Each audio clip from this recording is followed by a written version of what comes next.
Welcome to RVTV Breaking News. Stay informed with rajadhanivartalu.com. Layouts లో ఎంతమంది return ఇచ్చేసారు sir? ఇంకా రెండు లెవెల్ మాట్లాడుతాం అంటే ముందుకు రావట్లేదు రిటర్న్ ఇస్తానికి. దాంట్లో ఏంటంటే మీ ఇద్దరికి ఉన్నాయి. నేను అనేది ఏంటంటే మీ ఇద్దరు కలిపి ఒకరికే ఇస్తాను, నేను రెండో అతనికి మళ్ళీ ఇస్తానంటున్నాను. కానీ అది వాడు ముందుకు రావట్లేదు. మళ్ళీ ఎప్పుడు ఇస్తారో ఏంటో ఉన్నదాన్ని ఎందుకు పోగొట్టుకోవాలని ఆలోచనలో ఉన్నారు. మేము కూడా ఏంటంటే ఈ ఇల్లు పూర్తి చేయడానికి ప్రభుత్వం నుంచి చాలా ప్రయత్నం చేస్తున్నాం, పర్సూ చేస్తున్నాం.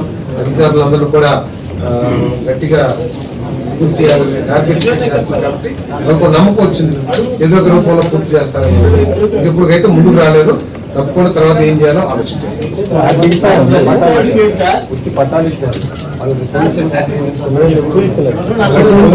చూపించిన స్థలాలు ఉంటే కనుక ఇప్పుడు ఈ ప్రభుత్వ విధానం ప్రకారమే అందించడం జరుగుతుంది చెప్పేసి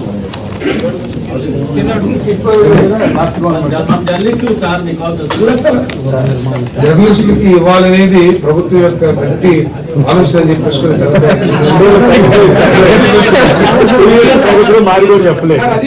తప్పకుండా సార్ కాదు తప్పుగా అర్థం చేసుకోవద్దు. గతంలోది ఇప్పుడు కూడా చెప్పాము. 2014-19లో మీకు అమరావతిలో 60 ఎకరాలు 30 ఎకరాలు కేటాయిస్తూ జీవో కూడా ఇచ్చారు. తర్వాత వచ్చిన ప్రభుత్వం జీవోని తొంగలు దొక్కింది. ఏ విధంగా అయితే 2,73,000 మంది నోట్లో మట్టి కొట్టారో మీకు కూడా 30 ఎకరాల జీవో క్యాన్సిల్ చేసేసి ఇప్పుడు వచ్చిన ప్రభుత్వం ఏంటంటే ఉన్న సమస్యలు మీకు చెప్పే కదా, అప్పులు తట్ట ఎత్తి మీద పెట్టారని చెప్పేసి. సో అన్ని వెసులుబాటు చూసుకుని మీకు ఇవ్వాలనే ఆలోచనలోనే ముఖ్యమంత్రి గారు. మీకు ఎప్పుడు కూడా అనుకూలంగా ఉండే ముఖ్యమంత్రి చంద్రబాబు నాయుడు గారి విషయం నాకంటే మీకే బాగుంది.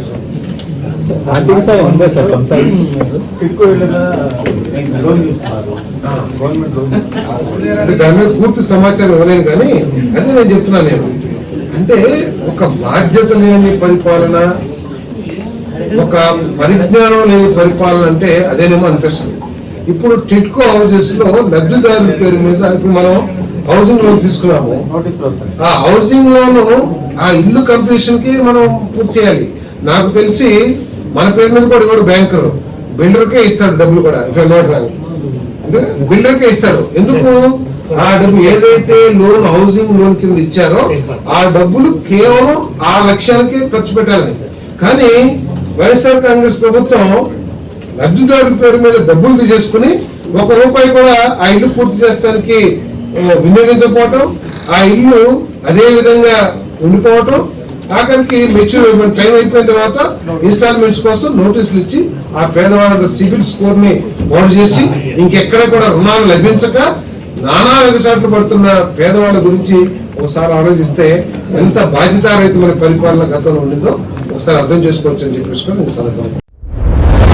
Welcome to RVTV Breaking News. Stay informed with rajadhanivartalu.com.